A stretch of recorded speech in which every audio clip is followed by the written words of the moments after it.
Good morning student. आज हम chapter 1 economy का लास्ट टॉपिक पढ़ेंगे, इंपॉर्टेंस ऑफ इकोनॉमी। अब तक हमने इकोनॉमी की सारी बेसिक नॉलेज समझी। अब हम इकोनॉमिक के इंपॉर्टेंस समझेंगे, मतलब क्या क्या फ़ायदे होते हैं। In a modern world almost all goods of human needs have become economic goods owing to increase use scarcity thus all activity of human being are increasingly becoming economic activity. Hence, the relevance of economy as a philosophy as well as science is increasing in human life.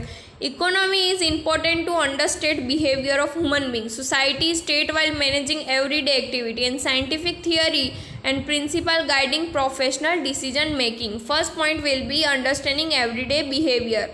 It is useful in understanding everyday behavior of human beings, society, state while managing routine tasks. Economy help in understanding everyday behavior in following way. हमने अभी तक 4 definition पढ़ी थी, right. वो 4 definition में भी हमने यही समझा था कि एवरीडे बिहेवियर क्या होता है, लाइक लोगों का क्या बिहेवियर होता है, वो समझे थे इकोनॉमी में। मतलब इकोनॉमी की इम्पोर्टेंस भी वही है। इकोनॉमी के थ्रू हर किसी का रोज का डेली का बिहेवियर इजीली समझ सकते हैं। कोई भी पर्सन, कोई भी सोसाइटी, कोई भी कंट्री रेगुलर जो है वो वर्क करते हैं, डेली रूटीन वर्क है, उसमें कैसे बिहेव करते हैं वो इकोनॉमी के थ्रू समझा जा सकता है। और दूसरे 2 वे से भी हम इकोनॉमी का बिहेवियर समझ सकते हैं, international event and historical event. International event, some international event affect life of people in several country like USA, Russia, China etcetera. People try to understand the impact of rise in price of crude oil in international market on their own cost of living. People also try to understand why some countries are more developed and others are less developed. Thus, in modern time, with increasing information available to public owning to continuously improving technology, the scope of economy in everyday life is expanding. और understanding historical event, मतलब knowledge of economic help to understand historical event better. Economy help to understand better the reason behind wars. The entry of East India Company in India for trade and the restaurant British Raj. India revolted against good made in England during British rule, labor movement etc. कैसे behaviour समझना चाहते हैं तो international event के through या historical event के through हम इसके अंदर आते हैं। तो अंडरस्टैंडिंग एवरीडे बिहेवियर जो है वो 2 वे से समझ जाते हैं, इंटरनेशनल इवेंट थ्रू या तो हिस्टोरिकल इवेंट थ्रू। इकोनॉमी में अगर कोई भी पॉइंट हमें समझना है तो हमें ह्यूमन बिहेवियर या तो पूरे कंट्री का बिहेवियर समझना है तो इंटरनेशनल इवेंट के थ्रू समझ सकते हैं। इकोनॉमी जो है वो तो ऐसे हेल्प करती है पूरे इंटरनेशनल इवेंट को, मतलब पूरे वर्ल्ड में जो इवेंट होते हैं उसकी स्टडी की जाती है, जिससे कभी भी कोई भी कंट्री पे प्रॉब्लम आए ना तो उससे इंटरनेशनल इवेंट की हेल्प ले सकते हैं। और दूसरा जो है हिस्टोरिकल इवेंट, उसे बिहेवियर समझ जाते हैं तो वो है हिस्टोरिकल इवेंट। मतलब हिस्ट्री की इवेंट देखी जाती है, हमारे पूरे वर्ल्ड की हिस्ट्री देखे तो सालों साल पुरानी है, और पूरे वर्ल्ड की हिस्ट्री जिसके अंदर जो है हम लोग हिस्टोरिकल इवेंट थ्रू भी आज के टाइम में डिसीजन ले सकते हैं। पास्ट की हिस्ट्री देख के भी कुछ डिसीजन आज के टाइम की सिचुएशन पे ले सकते हैं कि जो सिचुएशन पास्ट में हुई है वो अभी वापस रिपीट हो रही है, तो हम पास्ट में क्या किया था लोगों ने वो देख के हम अभी भी सिचुएशन को हैंडल कर सकते हैं। या तो फिर अभी कोविड की सिचुएशन देखी जाए तो यूएसए में अभी कोविड नहीं है, तो उन लोगों ने किस तरह से हैंडल किया वो देख के हम हमारे इंडिया में भी हैंडल कर सकते हैं। और ऐसी कोई सिचुएशन है बाहर की या कोई भी, तो वो हमारे इंडिया में रिकवर हो गई है तो यूएसए वाले हमारी सिचुएशन देख के भी रिकवर कर सकते हैं। हिस्टोरिकल इवेंट बहुत काम आता है इकोनॉमिक में। इसके अलावा इकोनॉमिक की इम्पोर्टेंट बहुत है, मतलब इकोनॉमिक की जनरल इम्पोर्टेंट भी बहुत है। Economic importance, decision making by individual people from all walks of life like household, lawyer, actor, singer and other try to get maximum gain from efforts which they make. They try to manage their time and resources in optimum manner to increase their gain. In a way they all indulge in economic decision making, knowing or unknowing. Decision making by individual मतलब हर एक individual decision ले सकते हैं। जैसे कोई भी person होते हैं ना, वो कोई ना कोई एक्टिविटी से जुड़े हुए होते। कोई भी बिजनेसमैन, कोई लॉयर, कोई डॉक्टर, कोई सिंगर, एक्टर, कोई हाउस होल्ड एक्टिविटी करते हैं, हर तरह के लोग होते हैं ना। ये सब लोगों को इकोनॉमिक की स्टडी करने के बाद ही ज़रूरी डिसीजन लेनी होती है। मतलब एक इंडिविजुअल भी इकोनॉमिक की स्टडी करके ही डिसीजन लेता है। Understanding by government of policy, to understand various policy of state like tax policy, wages policy and so on, knowledge of economy is useful. People take decision according to the bank rate declared by Reserve Bank of India.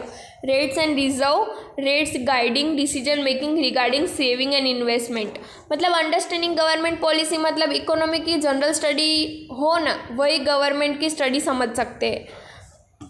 कि basic government की policy समझने के लिए भी general knowledge भी होनी चाहिए। आपको बैंक में पैसे का इंटरेस्ट आता है, वो भी गवर्नमेंट पॉलिसी होती है।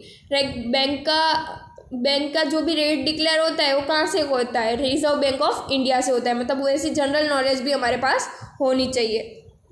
गवर्नमेंट है वो लोगों के न्यू फ़ायदे के लिए न्यू पॉलिसी लाते हैं। मतलब गवर्नमेंट लोगों के फ़ायदे के लिए न्यू पॉलिसी करते हैं, जैसे टैक्स पॉलिसी है, वेज पॉलिसी है, सारी अलग अलग पॉलिसी लाते हैं। लेकिन हमें वो रूल्स रेगुलेशन पता है, लाइक कोई भी इंडिया में रूल्स है। एग्जांपल लाइक कोई भी सीनियर सिटीजन हो ना, वो सीनियर सिटीजन अगर कोई बड़ी कंपनी में काम करता होगा ना, तो उसे 60 साल के बाद, मतलब 60 साल के हो गए उसके बाद उन्हें पेंशन मिलती है। वो रिटायर होने के बाद भी उन्हें पेंशन मिलती है। 60 ईयर एज के बाद गवर्नमेंट की तरफ से पेंशन मिलती है। जब तक वो जिंदा रहेंगे ना, तब तक उन्हें थोड़ा थोड़ा पेंशन मिलता रहेगा। अगर कोई छोटा मोटा काम करता है, छोटी दुकान वाला, लारी वाला, इनकी 60 ईयर की एज हो जाती है तो उनको भी पैसे की ज़रूरत है, तो उन्हें थोड़ी पेंशन मिलता है। बट गवर्नमेंट का रूल है कि 60 ईयर के एज के लोग हैं, वो जो गवर्नमेंट ऑफिस में काम नहीं कर सकते, अगर वो सरकार से इंफॉर्मेशन लेना, तो सरकार उन्हें भी हर मंथ कुछ न कुछ फ़ायदा, कुछ न कुछ सहायता देती है। वैसे एक नियम भी है, नियम है कि पता है बट कोई जाता नहीं है, क्योंकि उन्हें इकोनॉमी की गवर्नमेंट की पॉलिसी की बेसिक जनरल नॉलेज नहीं होती है। इसलिए कहते हैं कि इकोनॉमिक इसलिए ज़रूरी है कि आप काम से काम गवर्नमेंट की पॉलिसी तो समझ सको। मतलब छोटे जो सीनियर सिटीजन बड़ी कंपनी में काम करते हैं तो उन्हें रूल्स, इकोनॉमी के रूल्स रेगुलेशन पॉलिसी के बारे में पता होता है, तो वो गवर्नमेंट से उनसे मिलता है। बट छोटे मोटे दुकान वाले होते हैं, उन्हें रूल्स मतलब इकोनॉमिक्स के सारी पॉलिसी पता नहीं होती है, ताकि उन्हें कुछ नहीं मिलता है। बट वो गवर्नमेंट या सरकार से बात करे तो उन्हें कुछ न कुछ सहायता मिलती है। नेक्स्ट है professional decision making. Economic is useful in knowing scientific principle of theory which guide professional decision making. Revenue, cost as well as demand and supply are concepts which are used in all type of economic activity.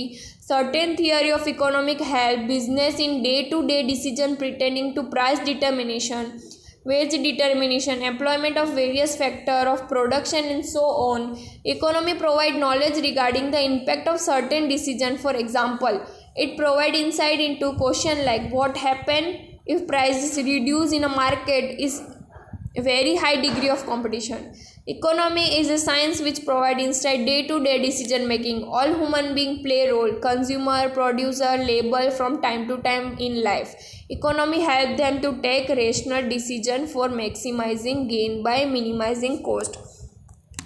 Professional decision making मतलब जो लोग professional work करते हैं ना, example doctor, lawyer, teacher, CA, ये लोग professional work में आते हैं। जो भी लोग प्रोफेशनल वर्क करते हैं ना, उन्हें भी अपने वर्क कंटिन्यू करने के लिए इकोनॉमिक के बारे में जनरल नॉलेज की ज़रूरत पड़ती है। अगर उनके पास जो है वो थियोरिकल नॉलेज ना हो तो वो कभी भी अपना प्रोफेशन को, वर्क को आगे नहीं बढ़ा पाते। लाइक जो लॉयर होते हैं उन्हें गवर्नमेंट के काम होता है, उन्हें गवर्नमेंट का काम है ना, तो काम होता है तो उन्हें खुद सक्सेसफुल बनना पड़ता है। बनने के लिए उन्हें नॉलेज ज़रूरी है। लॉयर को गवर्नमेंट का काम होता है, राइट, तो उन्हें सक्सेसफुल बन पाए उसके लिए उन्हें नॉलेज होना ज़रूरी है। इकोनॉमी की नॉलेज हो सबको ज़रूरी है, और इकोनॉमी की नॉलेज हो ना तो ऐसे बहुत सारे फ़ायदे भी हो सकते हैं। हमें हमारी जनरल नॉलेज हद से ज़्यादा इंक्रीज़ हो सकती है। इकोनॉमिक के थ्रू हम बहुत सारे फ़ायदे कर सकते हैं। लाइक इकोनॉमी साइंस, इसमें बताया गया कि सारे ह्यूमन बींग्स है, उनके रूल्स होते हैं, कंज्यूमर, प्रोडक्शन, लेबर, इनके लाइफ में टाइम टू टाइम सारे रोल प्ले कर सकते हैं। बट इकोनॉमिक की नॉलेज सब लोग के पास होनी ज़रूरी है ताकि बहुत सारे फ़ायदे हो सकते हैं। हमने इस चैप्टर में इकोनॉमी के बारे में बेसिक और इकोनॉमी क्या है, उसे कैसे डिस्क्राइब करते हैं, टेबल, डायग्राम, ग्राफ थ्रू वो हमने समझा, और इकोनॉमी क्या फ़ायदा है वो भी समझा। Thank you.